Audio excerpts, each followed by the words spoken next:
नमस्कार, मैं वर्षा दीक्षित आप लोगों के समक्ष एक कविता प्रस्तुत कर रही हूँ जिसका शीर्षक है पिता। संज्ञा से मुक्त, परिभाषा से परे, अतुलनीय, अविस्मरणीय, हवाओं में घुला हुआ, हृदय में व्याप्त, पर्वत सा अडिग, गंगा सा पावन, बट वृक्ष की तरह मजबूत, अपनी छत्र छाया में सबको समेटे हुए, अपनी छत्र छाया में सबको समेटे हुए, यदि किसी का जिक्र किया जाए तो सबसे पहले पिता का ही चेहरा नजर आए, तो सबसे पहले पिता का ही चेहरा नजर आए। यदि इनका पावन स्पर्श माथे को छू जाए, यदि इनका पावन स्पर्श माथे को छू जाए,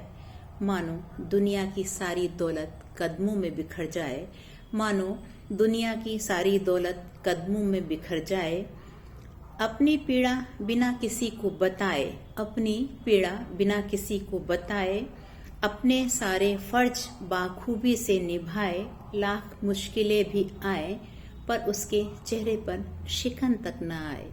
लाख मुश्किलें भी आए पर उसके चेहरे पर शिकन तक न आए, तो वो सिर्फ पिता ही कहलाए, तो वो सिर्फ पिता ही कहलाए।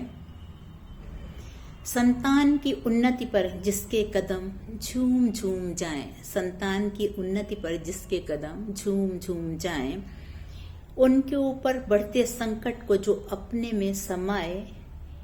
उनके ऊपर बढ़ते संकट को जो अपने में समाए, मौत से लड़कर जो उनको जिंदगी दे जाए, सच में ये पिता ही कर गुजर जाए, सच में ये पिता ही कर गुजर जाए। नींद में जब कोमल स्पर्श का एहसास माथे पर समझ आए, नींद में जब कोमल स्पर्श का एहसास माथे पर समझ आए, और किसी के चंद आंसू की बूंद गालों में टपक जाए, और किसी के चंद आंसू की बूंदें गालों में टपक जाए, मानो पिता के रूप में खुद ईश्वर अवतरित हो जाए, मानो पिता के रूप में खुद ईश्वर अवतरित हो जाए। इसी के साथ आप सबका बहुत बहुत आभार।